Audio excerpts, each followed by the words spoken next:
bienvenue sur Bassin People TV dans notre émission spéciale VIP. Alors aujourd'hui, je reçois un grand monsieur du PAF français. Ouais, du gros PAF. Du gros PAF français, Bernard Montiel. Bonjour Bernard. Bonjour Thierry. Comment tu vas? Ben, ça va bien. Hein. Alors il est tout Ça ému parce qu'il est chez moi et qu'il fait beau et qu'on est content, c'est l'été, voilà. Voilà, Et ouais. bravo pour ta télévision, c'est bien. Merci, Voilà. merci. Ça démarre bien, ça démarre bien. Alors Bernard, on va commencer par quoi? Alors on va commencer un peu par ton parcours, parce que tu as commencé comme journaliste en fait. Oui. Oui. C'est-à-dire que j'ai fait d'abord des études de droit tout de même. Hein. J'étais T'as été huissier? Huissier de justice à Libourne. Quand on le voit, on dirait pas, mais si. Si. J'adorais saisir les gens. Heureusement que tu ne l'as pas saisi d'ailleurs. non, mais ce qui est vrai, c'est que moi je fais du droit parce qu'à l'époque, quand on est un peu jeune comme ça, il y a très longtemps, je ne savais pas trop quoi faire, donc j'ai fait du droit, ça marchait. Et du coup, soit j'étais avocat, soit huissier de justice, qui était une ouverture possible. Alors c'était très intéressant, c'est un très beau métier que je respecte, on en a besoin aussi, des huissiers de justice, ne serait-ce que pour un dégât des eaux ou constater un problème, une anomalie quelconque. Mais c'est surtout un métier où on demande des sous aux gens, et ça je ne sais pas le faire. Et surtout on est confronté à une réalité à laquelle je ne tenais pas encore, à laquelle je n'étais pas préparé. C'est-à-dire que de rencontrer des gens qui souffrent, toujours des gens qui souffrent bien sûr. Moi je suis d'un milieu modeste, j'en ai assez vu autour de moi toute mon enfance, donc je n'avais pas envie de retomber là-dedans. Et malgré les grandes études, enfin de bonnes études, etc., j'ai préféré faire le clown.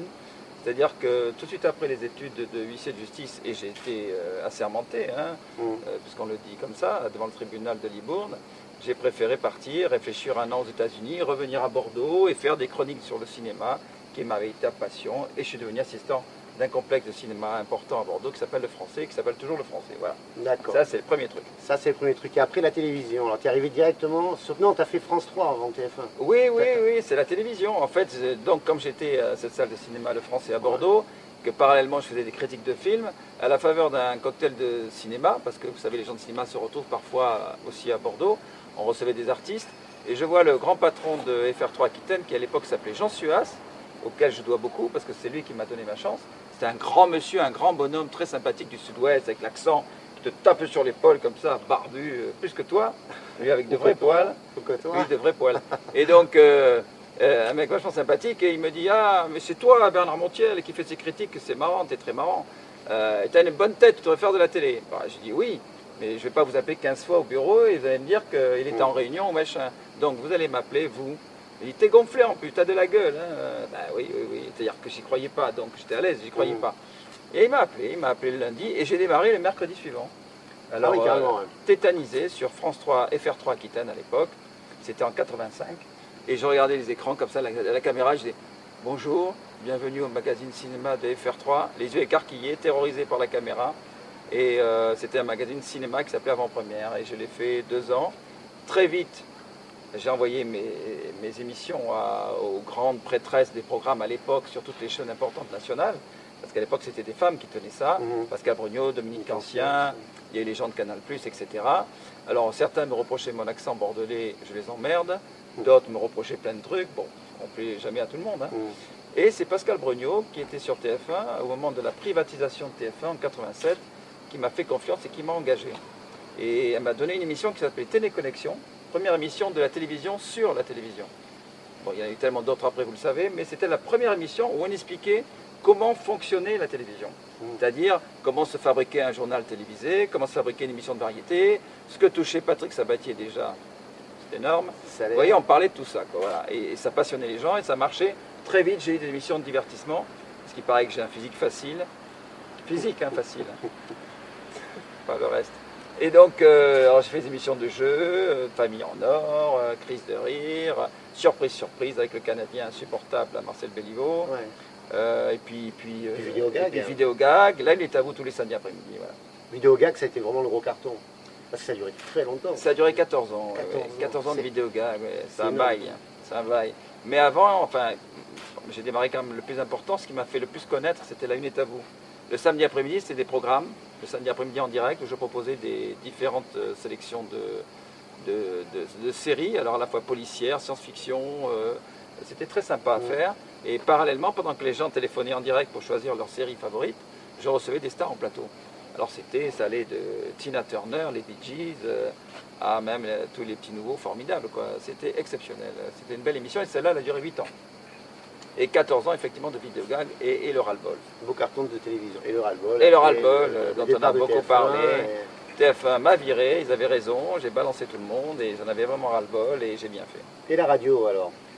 Alors j'ai toujours fait de la radio. Un peu une passion pour toi la radio, non? Oui, j'adore la radio, j'ai toujours fait de la radio. En fait, parallèlement à l'époque à Bordeaux de mes activités, j'avais démarré sur Énergie, où on était dans un vieil appartement à la cité du Grand Parc. Oui. Tu vois, c'était vraiment les débuts de la radio libre. Oui. Et époque Mitterrand, puisque c'est lui qui avait lancé ça en 81. Avec soutenu par évidemment Énergie, qui était un groupe très de gauche. Et moi je travaillais pour Énergie, je faisais le cinéma. Ensuite il y a eu Fun Radio, j'ai travaillé pour 8FM Bordeaux. 8FM aussi. J'ai adoré travailler pour 8FM Bordeaux, c'était vraiment passionnant. Et actuellement je suis toujours à la radio. Alors là, tu es sur quelle radio là? Alors là j'ai une radio nationale bien sûr qui s'appelle MFM Radio. MFM. C'est 100% musique française. C'est curieux pour un homme qui vient du Sud comme moi. Mais moi qui aime la mixité, les mélanges, etc. Mais c'est une radio de très grande qualité. C'est d'ailleurs la plus forte progression en audience des radios musicales cette année. Ça sont les chiffres. MFM Radio, qu'on entend partout. Alors je reçois tous les samedis entre midi et 13h un invité que je choisis moi-même en totale liberté. Alors ça va de Charles Aznavour à Johnny Hallyday, en passant par Claire Chazal, Michel Larocque, Mimi Mati, Julien Clerc, Laurent Voulzy, tout le monde vient, Pokora, Scheim. Et là, ma première émission sera le 1er septembre, à midi 13h, sur MFM Radio avec Kat Berad. Et la seconde émission, ce sera avec Véronique Sanson, ce qui est une grande exclue parce que Véronique accepte très peu les interviews. Oui, on en voit très peu. En fait, elle acceptait que Drucker et moi. Et je suis très flatté. C'est pas mal. C'est pas mal, hein? C'est très bien. Et la télé, parce que tu es aussi comédien, tu as commencé avec plus ou moins Sous le soleil à l'époque, qui était le gros carton du moment. Oui.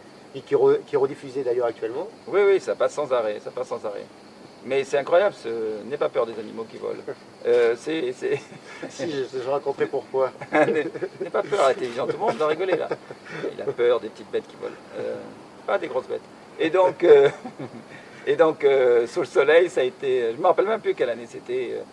En fait, j'étais invité, on dit guest, tu sais. Guest, ouais. Enfin, maintenant, le nouveau gouvernement va lutter contre le franglais, hein, faire attention. Donc, j'étais invité à participer à un épisode grâce à Adeline, qui était héroïne, Adeline Blondiot, ex-Hallyday. Qui est ton amie toujours d'ailleurs. Mon amie, qui est l'héroïne principale de cette série, avec Tonya Kessinger et Blandine. Donc, c'est une série où je devais juste avoir un rôle de playboy un peu ringue. Je savais très bien le faire, ça, playboy un peu ringue.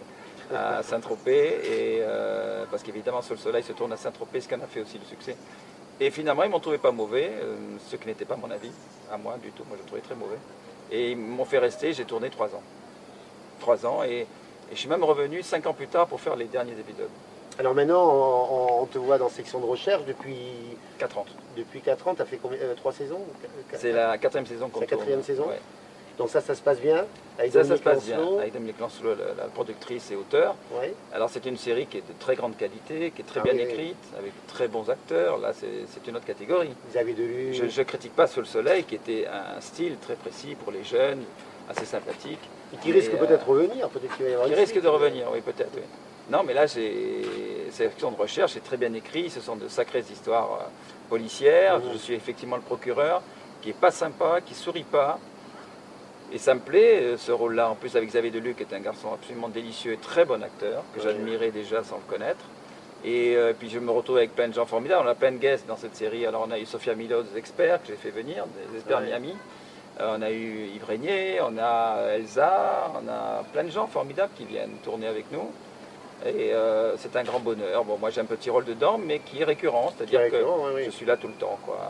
Voilà. Et on reprend le tournage aussi en septembre. D'accord, c'est génial. Alors Aïcha, ça c'est une belle aventure aussi, avec Yamina Benguigui.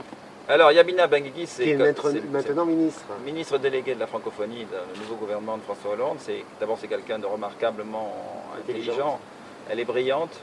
C'est une femme extrêmement cultivée, qui défend ses valeurs, qui défend la mixité, qui défend la diversité, qui est très impliquée depuis toujours dans différents combats, que ce soit au travers de tous ces documentaires comme Le plafond de verre sur la discrimination à l'embauche, que ce soit Mémoire d'immigrés, qui rappelait un peu les souffrances de la guerre d'Algérie, parce que ça encore, ça n'a pas été On traîne cette histoire de guerre d'Algérie, on n'a pas résolu ce problème. Et donc, non, c'était une femme formidable qui a créé une série, d'ailleurs qui lui ressemble parce que cette Aïcha, c'est un peu elle, c'était l'idée de traverser symboliquement le périph' parisien. C'est-à-dire qu'il y a la banlieue, avec toutes ces cités dites dangereuses ou zones sensibles, Oui. et il y a Paris, où il y a Paris, l'élite, entre guillemets, des gens friqués qui effectivement louent des appartements très chers, et c'est une autre vie, quoi. Et tous ces gens-là qui sont exclus de la vie normale et quotidienne de Paris, et c'est vrai, c'est vrai. On a mis dans des ghettos, on a ghettoisé tout ça. C'est ça, on les a ils sont tous parqués là. dans des... Alors il y a les Africains, elle raconte très bien tout ça là, dans ce documentaire. Il y a les Africains, il y a les Arabes, bon, il y a les musulmans, il y a les Juifs, il y a... c'est incroyable comme c'est ghettoisé. Donc forcément, ghettoisé. Donc forcément, ce sont des gens qui sont exclus. Le métro finit à 1h, donc ils ne peuvent pas s'amuser vraiment. Donc ils traînent aux Champs-Élysées, parfois il arrive des bêtises. Ce sont des gens qu'on a livrés à eux-mêmes, dans des conditions déplorables. Et d'ailleurs, je rappelle que la Courneuve a été bâtie sur c'est des anciennes mines. Et le sol est invivable, mais concrètement, c'est-à-dire que le sol est contaminé. Ah d'accord. Le sol est contaminé. C'est incroyable ça. Elle le raconte dans son dernier documentaire qui s'appelait 93, Mémoire d'un territoire. Le sol est contaminé, c'est-à-dire que ces gens-là vivent dans des conditions déplorables, ils sont mal aimés, ils le ressentent, et forcément ils ont des réactions. Ça ne justifie pas les vols, la drogue et toutes ces conneries, hein, entendons-nous bien. Mais c'est vrai qu'au départ, quand quelqu'un se sent mal aimé, il fait des bêtises parfois. Voilà. Mais ça n'excuse pas. Il y a des voyous comme partout, hein, mais bon, bien sûr. Comme partout. Il y a de tout. Voilà, donc pour en revenir à Yamina, c'est son travail, et là on fait Aïcha, qui raconte l'histoire de Sophia Issaidi, Aïcha qui vit des aventures extraordinaires, et qui évoque aussi le problème de ces femmes musulmanes qui souhaitent épouser un homme, un catholique. Ouais. Et ça c'est intéressant aussi. Et... Problème aussi de leur côté, surtout dans leur famille. Oui, parce que c'est interdit. C'est interdit. C'est comme les juifs n'acceptent pas un goy, comme on les appelle, c'est-à-dire un catholique. Donc c'est très intéressant, c'est traité avec beaucoup de délicatesse et d'intelligence, bien sûr. Et c'est quelqu'un que j'admire et qui est en plus comme ma sœur, quoi. Voilà. Alors je tourne donc Aïcha, la série, on va tourner Aïcha 5, là, en novembre. Ah ouais, merci. Avec pas mal de gens, toujours. On peut dire que tu es peut-être un porte-bonheur dans les séries, toutes celles où tu joues cartonnent, en fait. Ouais, c'est un peu la valeur ajoutée de... Non. Finalement. Disons, ou alors je fais de meilleurs choix, quoi. Parce que c'est bien écrit, c'est... non, c'est bien écrit. J'ai confiance en Yamina qui est remarquable. J'ai tourné avec Lelouch un film que personne n'a vu qui s'appelait And Now, Ladies and Gentlemen, avec Patricia Cass, Jeremy Irons, Bigard d'ailleurs dedans, et Claudia Cardinal. Moi je l'ai fait par jeu, hein, mais je crois que personne n'a vu ce film. Claude Lelouch, je suis désolé, personne n'a vu ce film-là non plus. Mais je vais retourner avec lui là. Mais voilà, je m'en fous. Moi c'est question de famille, d'amitié, de plaisir. Moi j'ai toujours la notion de plaisir en tête. Moi, je veux que tout soit dans le plaisir, le bonheur, voilà. Et c'est pour ça qu'il y a autant de gens qui t'aiment, parce que tu es quand même très populaire. C'est pas une chanson d'Hélène Ségara, ça fait... Si, c'est sa référence. Parce que ça fait des années, depuis 1985, en gros, qu'on te voit tout le temps, finalement. Oui, c'est dramatique. Oui. Les gens ne se lassent pas, non, mais les gens ne se lassent pas de te voir. Donc on te voit tout le temps dans les magazines, on te voit à la télé, on doit... C'est vrai, c'est vrai. Pas qu'ils se lassent pas, c'est que ça tombe sur moi à chaque fois. Ça dure, oui. Parce que regarde, depuis Vidéogag, finalement, tu as toujours fait des choses. En plus, tu animes des soirées, tu es beaucoup à Monaco. Oui, alors ça, j'aime. Oui. Alors, je suis aussi délégué général du Festival de télévision de Monte-Carlo. J'ai une boîte d'événementiel que je dirige, où je fais beaucoup de choses, c'est vrai. Ouais. Et je m'occupe aussi de plein de stars, que ce soit dans un domaine plus commercial, hein, pas pour le cinéma. C'est-à-dire quand on, par exemple, le contrat Lancel avec Adjani, Isabelle Adjani, c'est moi qui m'en suis occupé. Ah d'accord, comme un agent quoi. Oui, comme un agent. Oui, comme un agent, mais je ne suis pas vraiment agent non plus. Ouais. Ça fait partie. Si tu veux, moi, j'aime bien me définir comme un homme de communication en fait. Voilà. Ouais. Je suis un homme de com. Ouais. C'est-à-dire que la com, c'est quoi? C'est la télévision. J'en fais. J'ai 2 émissions mensuelles sur la chaîne Animaux que personne ne regarde. S'il vous plaît, regardez la chaîne Animaux, parce que je crois que personne ne regarde mes émissions. Je crois. Si, il y a 2 vieilles qui m'en ont parlé. Si. Et en plus, toi, tu adores les animaux. Parce que tu avais un chien, Farouk. Oui, j'avais un chien. Oui, j'ai plus un chien. Oui, Farouk. Oui, Farouk, un labrador. Et les chiens, tu n'en as plus? Non, parce que je voyage trop. C'est ça. Et que je les aime trop, ces animaux, pour avoir ce plaisir un peu égoïste d'en reposséder un et il va être malheureux. Je voyage trop, je vais le laisser tout le temps. Non, pour être très sérieux avec la chaîne Animaux, c'est une chaîne formidable. une chaîne formidable et je fais 2 émissions formidables, je crois, à la rentrée encore. Et ça fait 2 ans que je travaille pour eux et c'est passionnant parce qu'on reçoit des animaux, on reçoit des gens. C'est très... Ça va du chien à la girafe? Ah, ça va de tout, j'ai eu de tout. J'ai eu des serpents, j'ai tout et j'aime ça. Tu sais que c'est très dangereux parce que tu as des animateurs qui se sont fait griffer par des lions. Ah oui, ça c'est terrible, notamment Moi j'ai vu des choses, oui. Mariage Nardi, oui, dans une émission. Les singes, tout ça, c'est oui, dangereux. c'est très dangereux. C'est un métier dangereux finalement. Mais voilà, je fais un métier dangereux. Ouais, C'est pas de baroudeur, baroudeur. Non, il y a la chaîne animaux, mais il y a la boîte d'événementiel où je permets de beaucoup voyager. Tu vois, là je vais faire l'inauguration d'un hôtel à l'île Maurice. Je vais à Kiev pour l'ouverture d'une grande enseigne française, où j'amène quelques artistes. Ça c'est passionnant, quoi. Tu es toujours entouré d'artistes. Je vois chez toi, ici, parce que Bernard nous reçoit dans son magnifique jardin, dans sa magnifique maison au Pilat. Tout petit jardin. Qui coûte une maison Toi qui doit coûter très cher. Une maison qui doit coûter très cher, avec un terrain qui s'agrandit de plus en plus. Oui, ça c'est vrai. Il a un terrain de boule, c'est un vrai aéroport. Voilà. Bon, voilà. Donc, il y a 3 piscines superposées. Et les stars adorent Bernard. Alors chez toi, ça défile en permanence. On y croise même le prince Albert, ou des gens comme PPDA, enfin. Oui. Emilia Benguigui, dont on parlait tout à l'heure, vient très souvent, d'une Bondio. Oui. Tu reçois beaucoup de stars chez toi. Si tu veux la liste, il y a Amanda Lear, Mireille Darc, Alain Delon, Isabelle Adjani, Yann Folly, Charles de Turquet, Marianne Chazelle. Mais c'est des gens rigolos tout ça. Alors attends, entendons-nous bien, ça c'est genre, ouais, Montiel c'est l'ami des stars. Non, c'est qu'on ne parle que de ça. Mais figurez-vous que la plupart de mes amis qui viennent ici ne sont pas connus. Donc on ne parle pas de lui. Il laisse rentrer son jardinier qui n'est pas une star quand même. Voilà, et je dîne avec mon pâtissier en permanence qui est Alain Guignard. Donc, non, moi, c'est que les gens, ils focalisent sur les stars, tu le sais.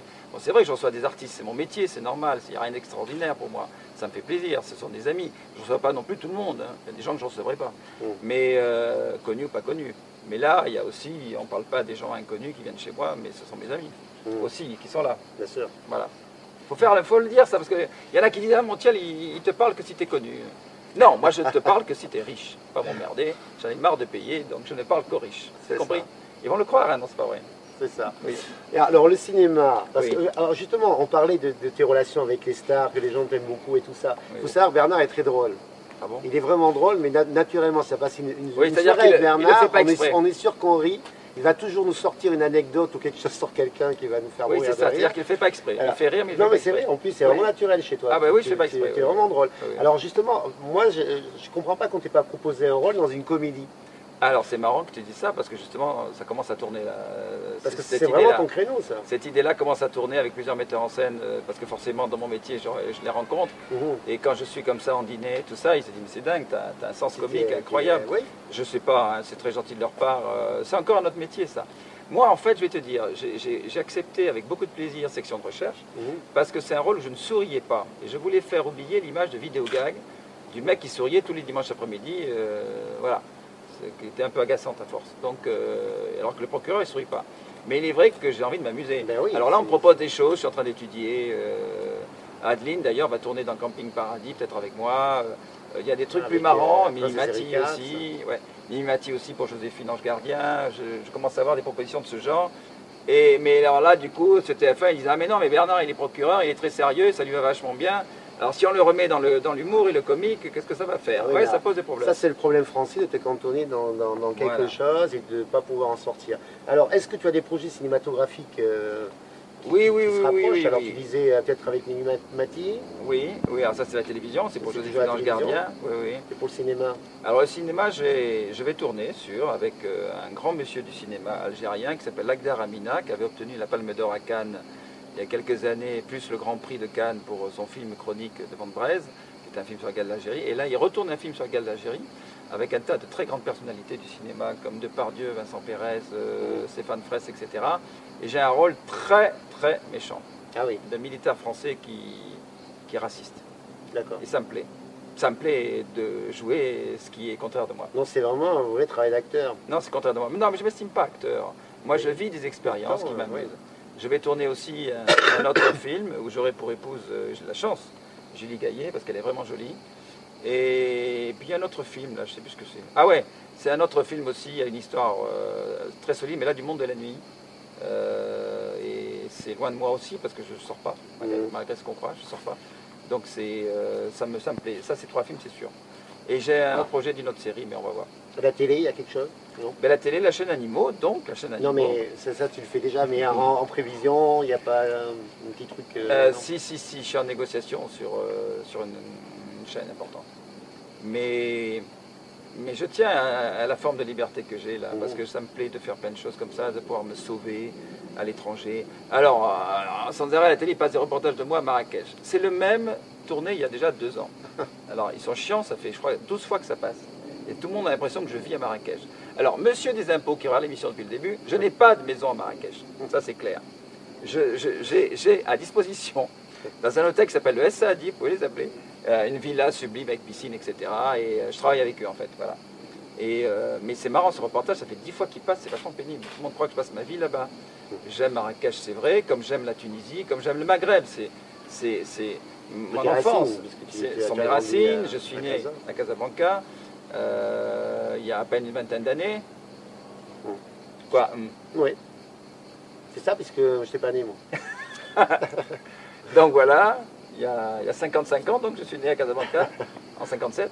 Et donc ça me fait plaisir, les odeurs de couscous, les essences, les épices, voilà, les fleurs blanches, etc. Voilà. Bon. Eh bien, c'est parfait. Eh bien, en tous les cas, nous, on te remercie énormément de nous avoir reçus si gentiment chez toi dans ce magnifique jardin. Non, petit jardin. Donc là, on voit qu'un tout petit bout, mais c'est un petit peu plus grand quand même. Hein. Il y en a un petit peu de chaque côté quand même. Eh bien, Bernard, merci beaucoup. Merci. Et bon succès à Bassin Pivol TV. Merci. Et on te retrouvera très certainement bientôt dans un autre contexte, peut-être dans une manifestation comme le Star West où on te voit tous les ans. Oui, j'aime beaucoup. Oui, je suis parrain de cette compétition de pétanque qui a lieu chaque année. L'année prochaine sera le 8 août, je crois. Et ça me fait plaisir. Oui, on amène quelques artistes, on s'amuse, on adore ça, parce que la pétanque, c'est pas que Saint-Tropez ou le Sud, hein, que j'aime aussi, mais c'est différent. Et là, je fais ça, oui, mais je suis très impliqué ici. Mais ce qui me tient le plus à cœur de cette région, c'est les ostréiculteurs. Ce sont des gens que j'aime profondément. Parce que ce sont des gens simples, normaux, qui ont un rapport normal avec moi et avec les autres. Hein. Et je les soutiens parce que je sais qu'il y a souvent des problèmes d'algues qui polluent leurs huîtres ou leurs essaims. Et à chaque fois, c'est très compliqué pour eux de vivre ou même survivre parfois. Donc je suis très solidaire des ostréiculteurs ici et je veux dire que je suis très heureux d'être toujours sur le bassin. J'ai choisi d'y vivre maintenant, ça fait 28 ans et je suis bien ici, quoi, voilà. Et je reste. C'est une belle région, on est bien. Quand il fait beau. Ouais. Quand il fait beau, comme aujourd'hui, il fait beau. Hein. Très beau. On s'en est bien sorti aujourd'hui. Oui. Et ben moi je vous dis à très bientôt. On se retrouve la semaine prochaine avec quelqu'un qui a vendu plus de 8 millions d'albums avec son groupe Gold. C'est monsieur Alain Lorca. Et ben je vous souhaite une bonne journée à tous et à la semaine prochaine. Salut. Salut.